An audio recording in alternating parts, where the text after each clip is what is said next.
Howdy, this is Splash of Gas with Dave Weicker, a NASCAR podcast. And just like that, the 2025 NASCAR season is over.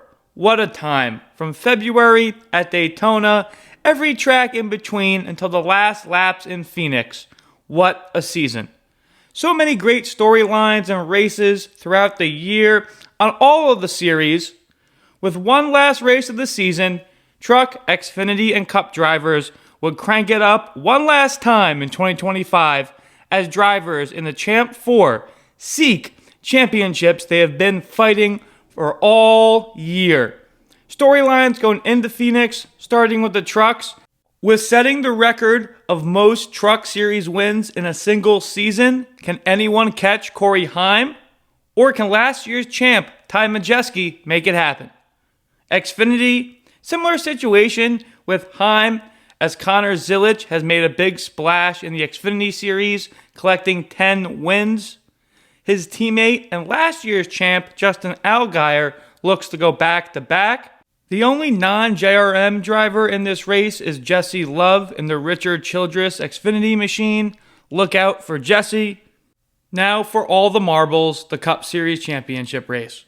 Joe Gibbs Racing drivers of Denny Hamlin and Chase Briscoe locked themselves into Phoenix, Hamlin with his win in Vegas and Briscoe with his win in Talladega. Rounding out the Champ 4 with Hendrick drivers of William Byron with his walk-off win in Martinsville, and Kyle Larson getting in on points, sets us up for a classic Hendrick Motorsports versus Joe Gibbs Racing battle down in the desert.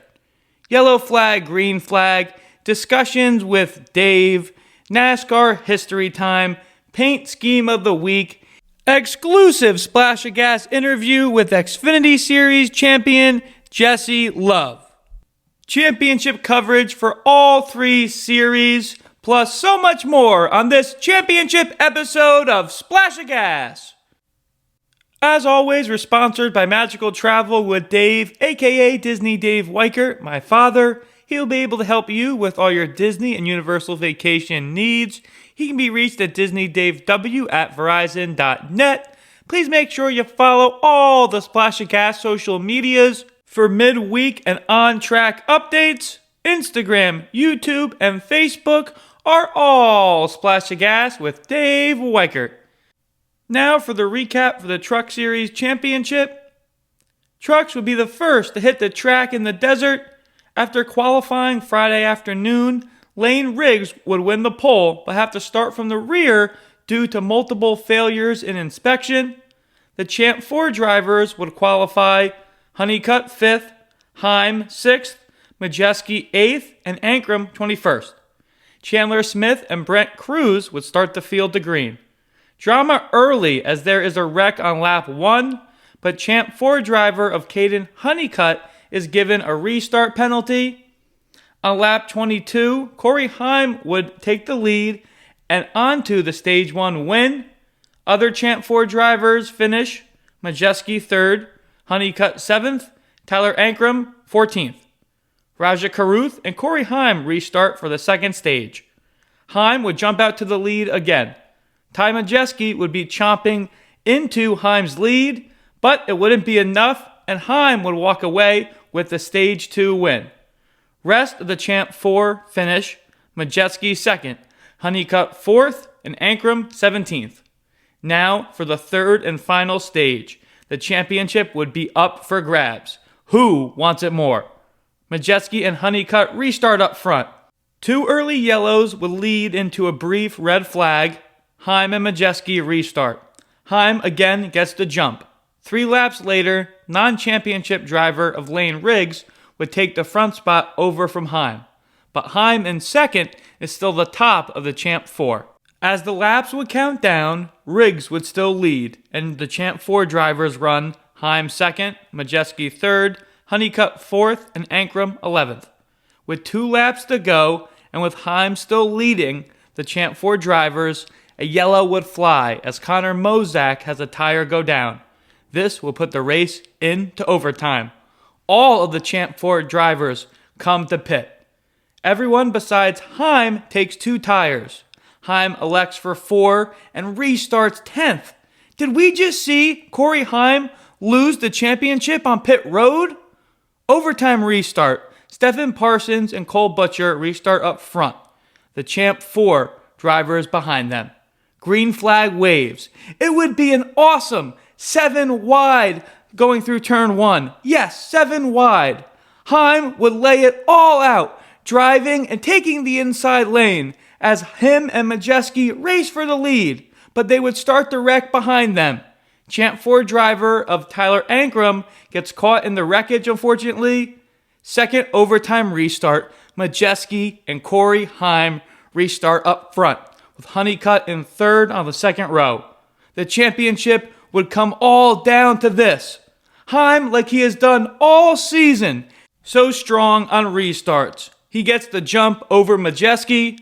Corey Heim is your 2025 NASCAR Craftsman Truck Series champion. Congratulations to Corey, so well earned and deserved. More on Corey's championship later in the show. Now for trivia question time. This episode's question is, who won the first NASCAR Cup Series race at Phoenix Raceway in 1988? Answer coming at the end. Now for the Xfinity Series Championship recap. Xfinity would be ready to go for their final race of the season, and of course, Connor Zilisch, Justin Allgaier, Jesse Love, and Carson Kvapil would each be ready at their chance to try to win the championship.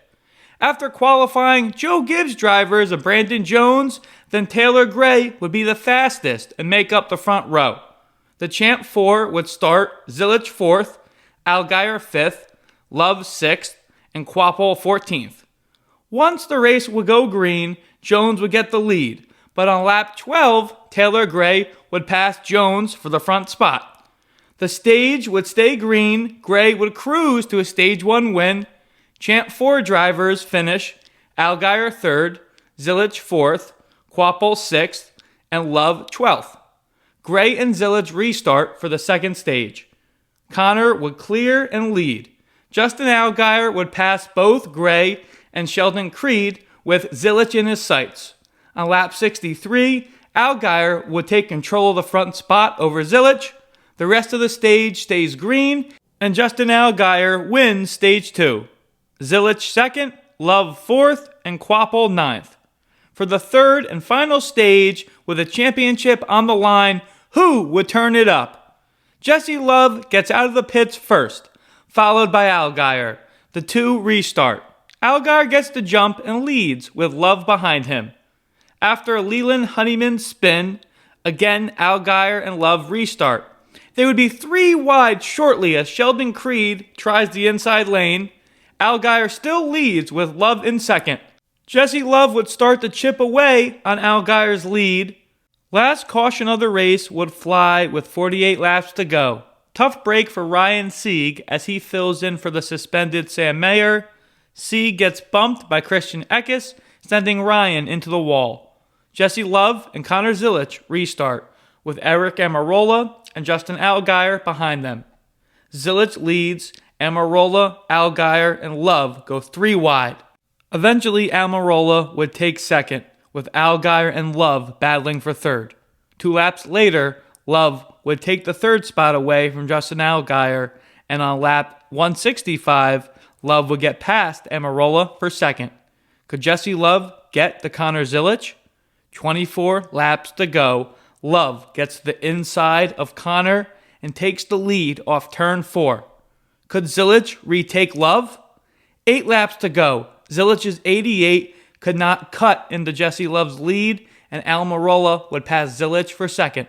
The race would remain green, and Jesse Love is your 2025 Xfinity Series champion. Congratulations to Jesse and everyone at RCR. Now, the Cup Series Championship recap.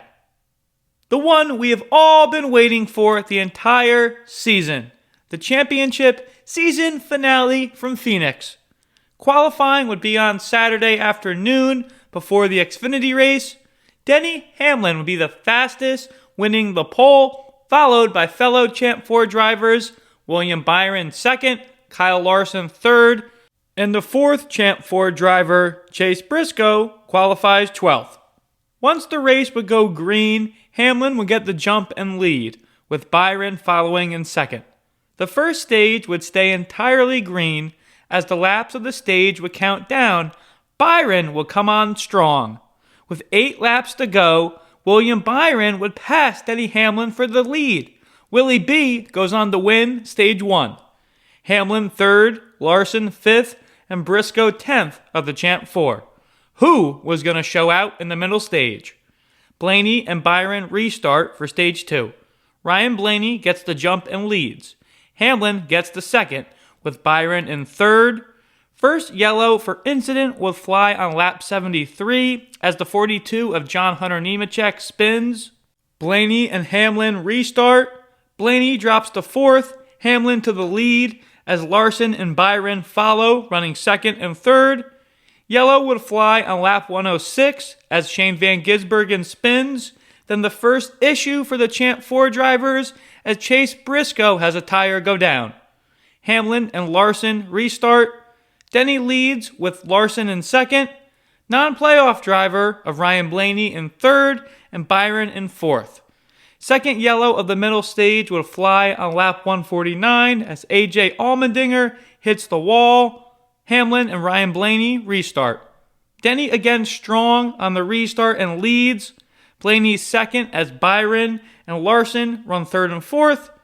Denny still leads with Blaney hot on his tails. Hamlin radios to his team that his clutch pedal is running long. Ty Dillon would crash with 3 to go in the stage. Denny wins Stage 2. Ryan Blaney 2nd, William Byron 3rd, and Larson 4th. Briscoe works his way back up the 7th after his tire issues. The final stage of the 2025 Cup Series season is ready to go down. Blaney and William Byron restart up front. Willie B gets the jump and leads. Briscoe to 3rd, Hamlin in 7th, and Larson runs 8th. 97 to go, Kyle Larson has a tire go down and is forced to pit. And a lap later, Briscoe has a right rear tire go down. Crazy! Byron still leads as Hamlin runs 5th. Caution flies laps later as the 77 of Carson Hocevar has a tire go down. Byron and Chase Elliott restart. Elliott gets the lead as Byron runs 2nd. Hamlin in 5th as Larson runs 25th with Briscoe in 27th after each having tire issues. Can Hamlin catch Byron? 68 laps to go. Byron still runs 2nd. Denny Hamlin gets the 3rd with Byron in his sights. Elliott fades as Byron takes the lead with Hamlin in 2nd. 54 laps to go. Yellow flies as Austin Cindric hits the wall hard. Byron and Hamlin restart with 46 laps to go. The two battle side by side. Denny gets the lead with Byron following. 34 to go. Another yellow flies as the 44 of J.J. Yealy has a tire go down. Briscoe and Larson elect for a 2-tire stop to get track position and come out of the pits first. Denny and Byron take 4 each and come out shortly after. Briscoe and Larson restart on the front row. Hamlin and Byron on the second row. Larson, Briscoe, and Hamlin go 3 wide. Byron cuts in low and leads. Wow! Hamlin repays the favor and takes over the lead. 10 laps to go. Hamlin has over a 2-second lead to Byron in 2nd. Can Denny get his championship? With 3 laps to go, William Byron, running in 2nd, has a tire go down, hitting the wall, pushing the race into overtime. All of the leaders pit. Kyle Larson leaves the pits first, electing for 2 tires, as Denny Hamlin elects for 4 tires and loses 6 spots. Brad Keselowski and Ryan Preece restart up front. Larson in 5th is the top of the Champ 4, Denny Hamlin in 10th. Briscoe 15th and Byron 32nd. The season comes down to overtime. Ryan Blaney wins. Kyle Larson finishes 3rd and wins the championship as Denny Hamlin finishes 6th. Kyle Larson is your 2025 NASCAR Cup Series champion. More on the outcome and results later in the episode. Quick look back at the predictions we made for Phoenix. Trucks went with Corey Heim. He finishes off his season with a win and championship. Xfinity went with Almirola to win the race and Zilisch to win the championship. Almirola finishes second and Zilisch finishes third as Jesse Love wins the championship.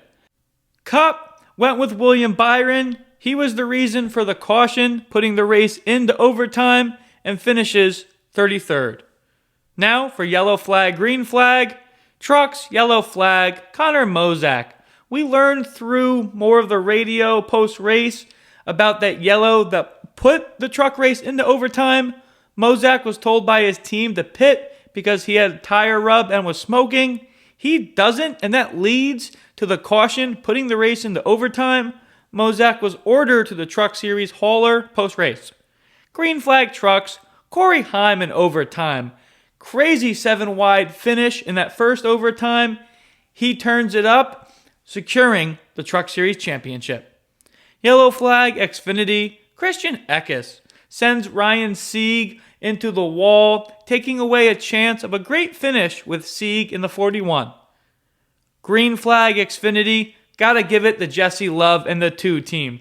They brought a rocket ship for Jesse and executed perfectly on their pit stops.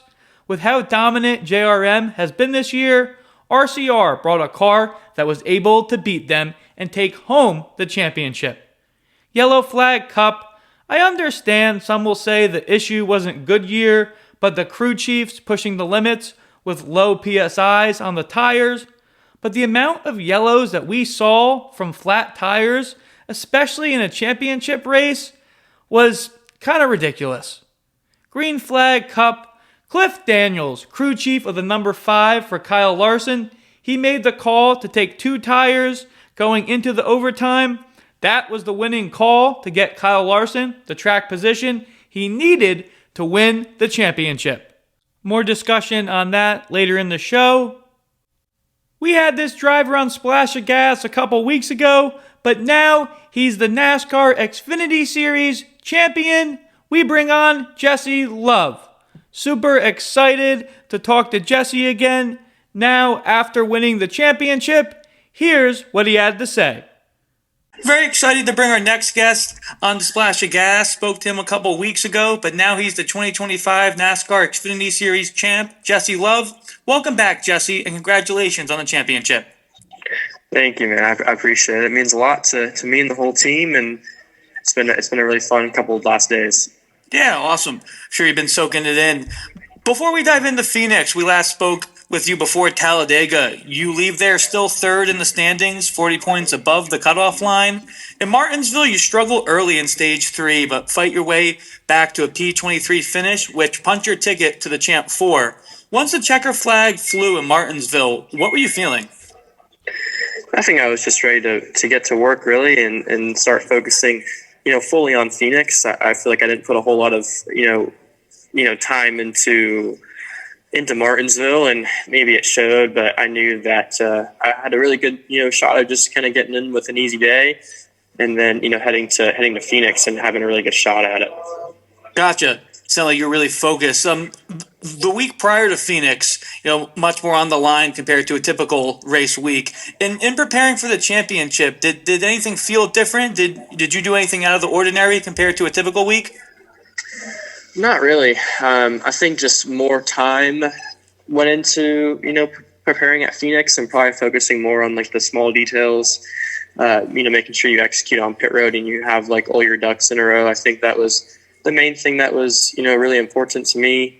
You don't want to go down there and not understand pit road correctly or the strategy of the race and then put yourself in a spot where you have to come from behind. So that was my, biggest focus. But the main, difference for me was, just kind of showing up and focusing on just driving hard, right? Not focus on anything I can't, that's out of my control, not getting too analytical with anything, and not focusing on, super small things. But as far as driving goes, just kind of driving by the seat of my pants and, trusting in all the training that I've, and the work that I've put in, kind of leading up to this weekend.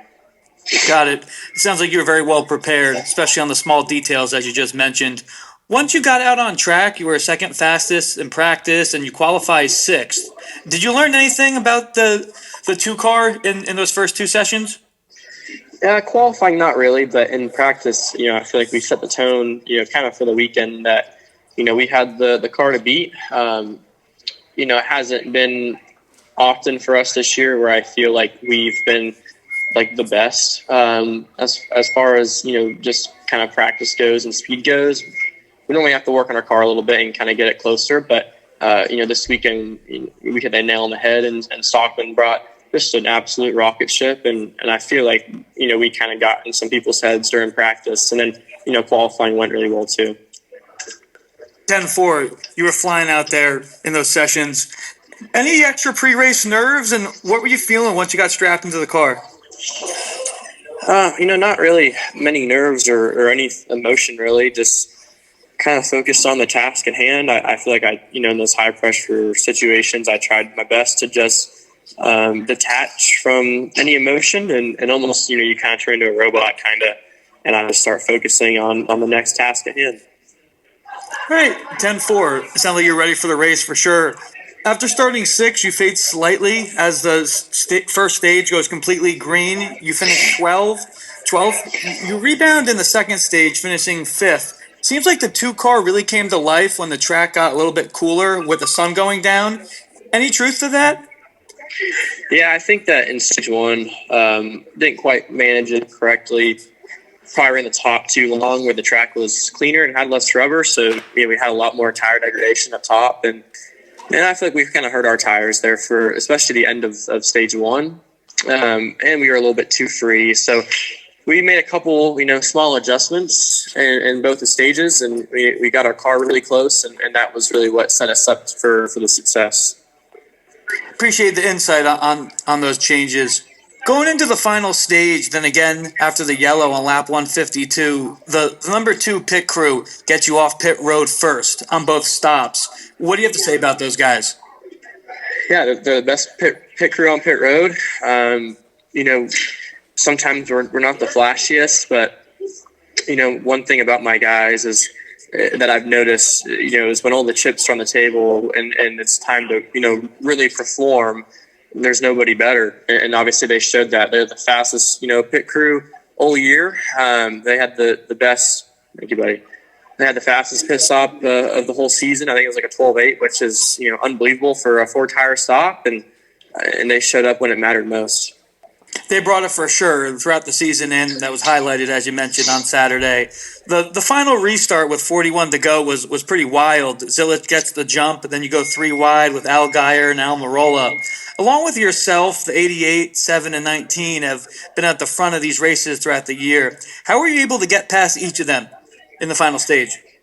Yeah, I think I just found the top working really well, and that made me a little nervous because that's kind of how we hurt our tires in stage one. So, I would try to just catch them on the bottom where I was, kind of conserving more tire. And then when I got to them, to make quick work of them, because it was so hard to pass the guy on the inside, I was able to, make a quick move to the top and get a big run and then dispose of them quickly. So that was kind of what I did on all 3 passes. I made it, pretty simple in my mind. Gotcha. Appreciate the details going over those. You passed Connor for the lead on lap 176. What was going through your mind as the laps counted down? Just that I knew how to make quick work of him. Connor can be really hard to pass. And typically, his car is better at parts of the run than mine. And then mine's better at different parts of the run than his. So I knew that the second I did have, a run on him, I had to make quick work of him and not race him too long.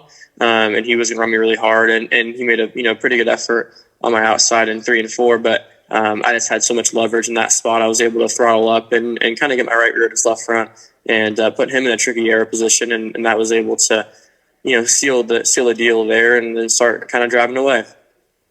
Gotcha. Yeah, then you sealed the deal, as you just mentioned. From getting out of your car in victory lane, how was the initial celebration and feeling of winning the Xfinity Championship? Yeah, kind of just a full circle moment for me. Unlike anything I've probably felt in a long time. obviously just having your championship song up there and your whole team and all the emotion, all the fans and getting your trophy and all that stuff is such a rewarding feeling and a big sense of relief, probably more than anything, really. Gotcha. No, appreciate that insight. Throughout this season and on Saturday, what did it mean to you to win with this group from RCR and the crew chief Danny Stockton? Yeah, it was great. We had to, be perfect all year to, get in the spot. It took pretty much everything out of all of us. And we knew when we, had the opportunity, we had to pounce. And there was a lot of kind of heartbreak this year for us, getting DQ at Rockingham, being really close at Iowa and Pocono and Gateway and Vegas and tracks like that we probably should have won. And, coming up, just short at those places, I think that when we did have, when we smelled blood in the water at the championship weekend, we were able to pounce on it with a level of intensity that, most people, didn't quite have. Thank you for the detail from throughout this season. You mentioned in one of the post-race interviews that for next year, as the reigning champ, you plan to carry yourself like 2024's champ, Justin Allgaier. How have you been able to learn from Justin, who's a veteran in the sport, as we know? Yeah, Justin's been just a great person all year, a great champion, and a great friend too. He's been an open book for me. He's always, been honest with me, even when I didn't want to hear it, and been a mentor to kind of everybody in the garage. Right? I know, Justin hasn't, been a dominant Cup Series driver or, done a lot in the Cup Series, but Justin Allgaier, in my mind, is a Hall of Famer of our sport for, what he's done in the Xfinity Series. Probably more importantly, results aside, the way that he's carried himself and the way that, he's mentored young drivers that he was competing against. That's just the kind of guy that Justin Allgaier is, and I'm really grateful to, call him a friend. Great role model for sure. That's awesome that you're able to take that from him. Last question. Your Mexican heritage was highlighted post-race as your mom and family are from Mexico City. You said you were eating tacos post-race. What's your favorite type of taco? Al pastor. It's a marinated pork. It's pretty hard to beat. Gotcha. That sounds pretty good. Congratulations again, Jesse. Thank you so much for your time. Talk to you as soon as when we get closer to Daytona. And can't wait to see you then, man. Congratulations. Awesome. Thank you. Yep. Thank you. Thanks. Wow. What great insight by the Xfinity champ, Jesse Love. Really thought it was interesting when he thought he was in some of the drivers' heads with how strong they were in practice. That 2 team sure brought it and earned that championship. Now for our thoughts on the Truck Series Championship. My initial reaction, boy, what a crazy 7-wide finish, which then led to a second overtime, and thank gosh Corey Heim won. After more investigation and listening to the driver and spotter radio of Connor Mozak, who was the truck that brought out the final caution, Mozak was seen having a tire rub with smoke coming from this truck. Spotter told him to go and pit. He didn't. NASCAR ordered him to go and pit. He didn't. He stays out and tries to limp his truck to the checkered flag, with Lane Riggs leading and Heim in second atop of the drivers in the championship 4. Then Mozak's tire falls apart, bringing out that last caution, which NASCAR was trying to avoid. Post-race, Mozak and several of his team members were ordered to the NASCAR hauler, I'm sure to get a stern talking to. I understand after a long season, Connor's just trying to get his truck to the finish line, but there really wasn't anything for him to gain. I don't think too many realize this, because Heim still went on to win the championship in the double overtime. He did alter the race. Lane Riggs was about to go and win this race, and Corey Heim was going to win the championship. In the end, Heim comes back after restarting the first overtime in 10th, a crazy 7-wide finish, as we know. Then the rest is history. Heim is our 2025 champ, edging out Ty Majeski at the end in double overtime. The end of the race might have been nail-biting, but throughout this year, Corey Heim and the 11 team have just flat out dominated. He has set several records this year. First, most all-time wins in a Truck Series season, with 12. The old record was set by Greg Biffle at 9. Blew that right out of the water. Most laps led in a Truck Series season, 1,627. First driver to ever lead in every race of the season. Most stage wins ever with 23. Regular season champion. And guess what? Had no DNFs and most top fives in a season with 19. Mic drop, folks. Corey Heim, your 2025 Truck Series champ. Race in, race out, from Daytona to Phoenix, flat out earned it 100%. Excited to hear what Heim's plans for next year are. Now our thoughts on the Xfinity Series championship race. Say what you want to say about the playoff format, but it's exciting and makes every race count until the finale. No one is taking away the record-setting season that Connor Zilisch just had. But Jesse Love had a very strong campaign. 4 poles, 9 top 5s, 22 top 10s, which earned him his chance at the championship in Phoenix. Connor Zilisch was leading, had his chance. No fluky late yellows changed the outcome. Jesse Love went there with the better car.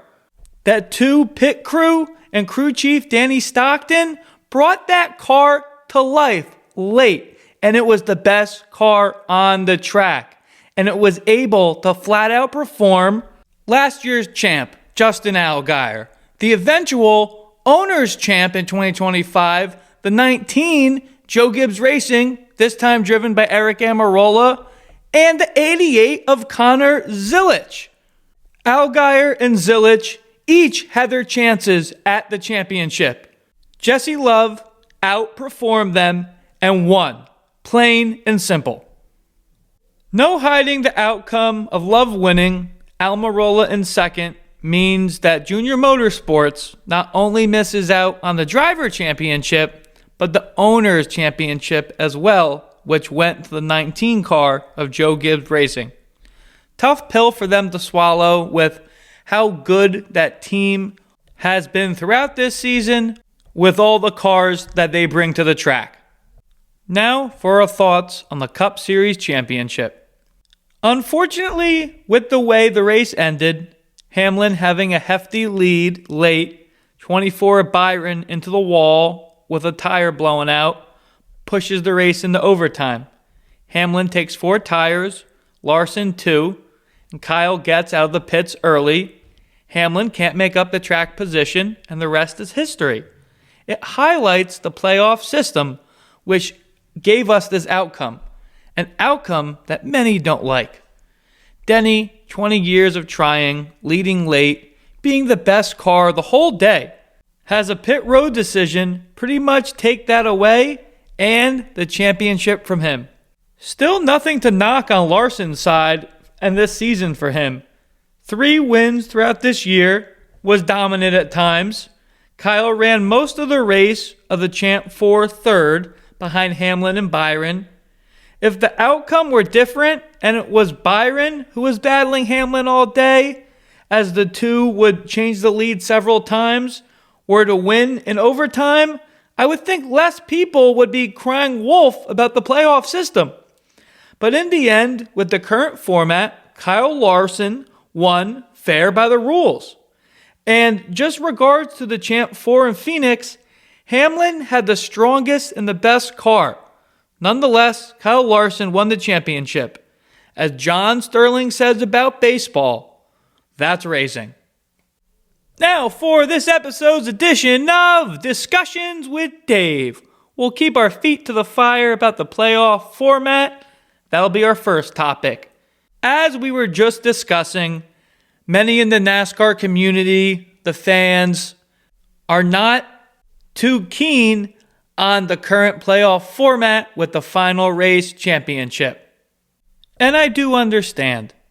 Last year with Joey Logano thinking he got eliminated, then he didn't, wins in Vegas the next week. He goes on to win last year's championship.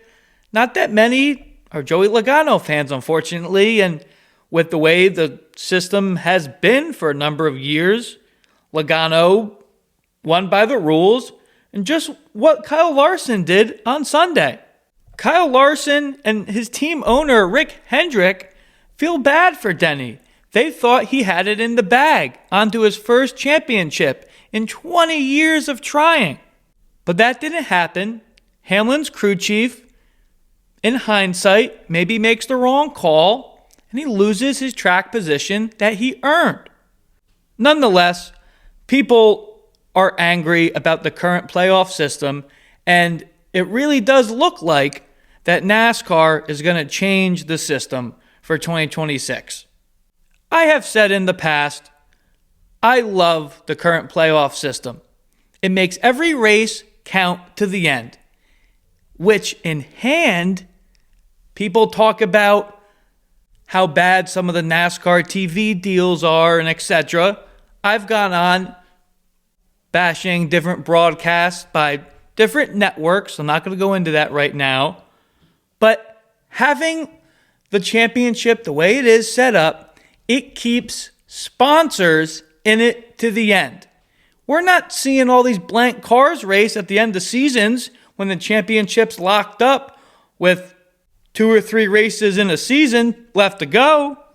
Obviously, I am not NASCAR, but if I was, I would have taken that championship out of Phoenix 2 or 3 years ago. Phoenix is a great track and should continue to be a playoff track. Those restarts, very exciting. But in the end, Phoenix is not a championship track. If you keep the championship format the way it is, and we know that 2026, the championship is going home to Homestead, Miami, that 1.5-mile track at Homestead, I believe, is the best combination and highlights the great world-class stock car racing that we have in NASCAR. If you bring the championship back to Homestead, we have seen great championships and final races in Miami there. Bringing it back to Homestead, keep the system the way it is. Bear with me. I think bringing it to a proven championship track that will improve the racing and get an outcome and product that everyone can tip their hat to. Next topic on discussions with Dave, Cup Series tire woes.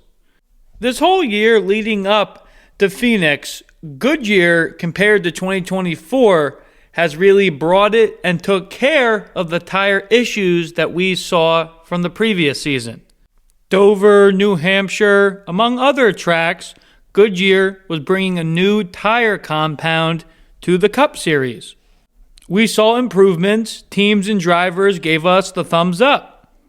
And after doing research on this, it was not all the blame is on Goodyear. So all the tire issues that we saw at Phoenix really came from crew chiefs trying to have a low PSI, tire pressure. So throughout a run, the pressure would build up, keep the car trimmed out all the way. There's more details I am probably missing out, but the lower the tire pressure, the faster the cars were going in Phoenix. Crew chiefs were pushing how low they could get the tire pressure, and that's where we saw a whole lot of yellows from tires blowing off. It's what we saw that brought the yellow at the end of the race from William Byron. So hopefully, from what we saw last year to this year, Goodyear is going to fix this issue. I'm sure they're going to give a lot more information and data to the teams with the lower PSIs to be, hey, You can be at the threshold, but if you go past a certain number, we're not guaranteeing the tire is going to stay intact. I'm sure they will do more research. As a diehard NASCAR fan, did I think it was a little bit of a black eye to have this happen in a championship race? Yes, I did, unfortunately. In the end, just not a good look for anyone, in my opinion.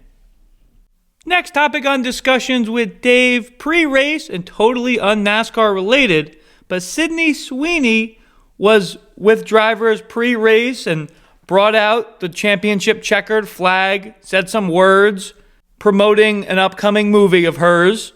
From a pop culture standpoint, great for NASCAR to have Sydney Sweeney there. Was not expecting to see her with a bunch of NASCAR drivers pre-race. Caught me by surprise, but exciting for the sport as hopefully it gains more viewers from Sydney being there. Last topic on discussions with Dave, part 1. Goodbye Xfinity Series. We have mentioned this multiple times throughout last couple months. Xfinity Series is leaving as the head sponsor of the Xfinity Series, the series right below the Cup Series. It was the Busch Series for a number of years, and I believe was the Nationwide Series, then became Xfinity. Don't worry, Xfinity is still staying as a premier sponsor of NASCAR, but just leaving as the headline sponsor of the second series of the sport. O'Reilly Auto Parts is going to have the naming rights moving forward, so it will be the O'Reilly Auto Parts Series. So many great finishes come to mind, thinking of the Xfinity Series of past. Started thinking of some of the things I would miss about the Xfinity Series. The number one thing I will miss about the Xfinity Series, drivers getting out of their car after a good or bad day. Man, I was not as fast as that Xfinity internet. Or, boy, were we fast as that Xfinity mobile. I just thought as a race fan that was such a good catchphrase. And drivers ate it up. I'm sure there's clever people at O'Reilly Auto Parts and they'll come up with another good catchphrase for the series. But can it beat Xfinity's? I'm not sure. Thank you, the Xfinity Series. And shout out to them making the last stage in Phoenix, the last ever stage of the Xfinity Series, completely commercial free on the CW network. Now for paint scheme of the week. The 47 driven by Ricky Stenhouse Jr., Hayek Motorsports at the Cup Series, has had some pretty awesome paint schemes recently. We talked about the Jack Lynx non-vegan paint scheme. Very cool, funny. For Phoenix, Stenhouse was sporting an American beer paint scheme on the 47. If you don't know, American Beer was Hulk Hogan's beer company. Rest in peace, Hulk, who died earlier this year. The paint scheme is all red, white, and blue, and on the side it says 200% American. As a fan of racing, beer, and the Hulkster, great combination. Now for NASCAR history time. The last few episodes, we have been reviewing different season finale races throughout NASCAR's history. First of the two we will talk about tonight, New Hampshire Motor Speedway, 2001, Loudon, New Hampshire. New Hampshire hosted the 2001 season finale after its original September race was postponed to November 23rd due to the September 11th terrorist attacks. The event ran on Friday after Thanksgiving, became a memorable one for Robbie Gordon, who earned his first career of 3 Cup Series victories. Jeff Gordon, no relation to Robbie, had already secured his 4th and final championship the week previously at Atlanta. Rockingham Motor Speedway, years as season finale host, 1966 and 1973. The high-banked oval hosted 78 NASCAR Cup Series races between 65 and 2004. Fred Lorenzen captured the 66 season finale, while David Pearson took the checkered flag in the 73 closer. The champions those seasons were Pearson's in 66 and Benny Parsons in 73. The King, Richard Petty, reigned supreme at Rockingham with 11 victories in 54 starts, the most all-time at the track. Matt Kenseth claimed the final Cup Series win there in 2004. We saw Rockingham come back with truck and Xfinity races this past season. Will they eventually bring Cup back there? We hope so. That wraps up this episode's edition of NASCAR History Time. Now for Discussions with Dave, Part 2. I was thinking this post-race after the Cup Series championship on Sunday. Completely different series, still Team Toyota. Corey Heim's 4-tire strategy going into overtime, giving up track position in almost the race. Heim rockets up, and yes, the truck race did go into a second overtime, and Heim is victorious. But was Hamlin's crew chief, Chris Gale, watching the truck race and thought 4 tires would win them the championship like Heim? Probably not, right? But if you watch the final pit stop more in detail, and slow it down, of course, like I did, I'll be honest, you could see Chris Gale had the information that Kyle Larson took 2 tires. Kyle Larson left his pit box before Hamlin entered his pit box, which was the last one because Hamlin won the pole. Gale could have called an audible at the last second and said, hey, we're going to match Larson. Did he truly believe that giving 4 stickers to Denny would give him the best opportunity in a 2-lap overtime to go and win the championship? He obviously did to make that final decision. There was no second guessing at the end, and that decision, unfortunately, in hand, cost Denny the championship.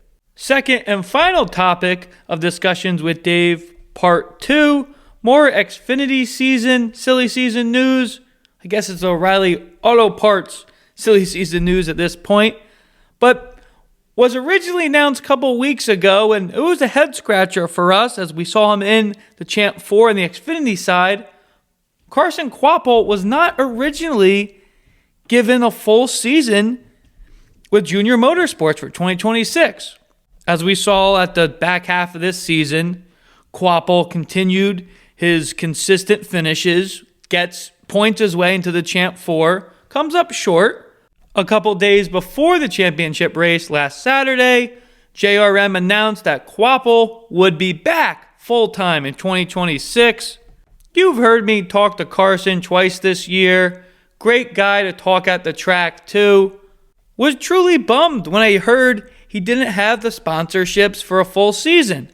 I thought that was strange with how dominant he has been.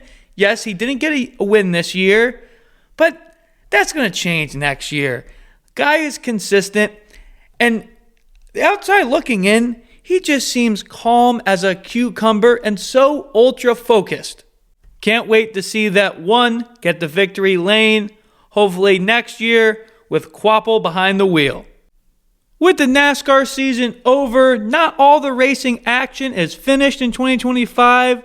The ASA All-Star Tour will be in action for the All-American 400 from the Nashville Fairgrounds on Sunday. I was at the ASA's first race of the season in New Smyrna the Tuesday before the 500 during Speed Weeks. Awesome race there for the Clyde Hart Memorial. Those late models racing at the Nashville Fairgrounds should give us a treat on Sunday. Some of the drivers to look out for. We start with Derek Kraus, who has made a number of Cup Series starts in the past. Then Canadian driver Chase Pintano. Chase is a friend of the show, was, in all honesty, one of the first drivers we had ever call into the show. Always follow him on this tour in his rookie campaign. Best of luck to Chase. Then Austin Green. Austin, part-time in Xfinity with Jordan Anderson. We saw him finish second at the Roval. Max Reeves, He's been real dominant in that Joe Gibbs ARCA car, splitting time between him and Brett Cruz. Excited to see what Max can do in a late model. Another Canadian, Cole Butcher. Cole has won some of the big ASA All-Star Tour races this year already. We saw him in the 62 truck in Phoenix on the front row late. Cole should be a contender. Now the youngster that won the Clyde Hart Memorial in February, Gavin Bochelle. Two youngsters from the Truck Series, Dawson Sutton and Jake Garcia. Those guys are typically real quick when it comes to late model racing on short tracks. Connor Jones and Ty Fredrickson are two youngsters to also have an eye out for. The last two drivers, in my opinion, are going to have the best shot to win this race. Two veteran guys. We'll start Derek Thorne. We know what he can do in a late model, veteran racer.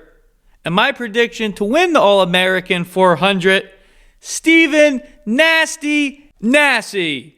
Believe Steven will be dominant in the 51. Now for trivia answer time. This episode's question is, who won the first NASCAR Cup Series race at Phoenix Raceway in 1988? Answer is the Polish Prince, Alan Kowicki. As always, we're sponsored by Magical Travel with Dave, aka Disney Dave Weichert, my father. He will be able to help you with all your Disney and Universal vacation needs. He can be reached at DisneyDaveW@Verizon.net.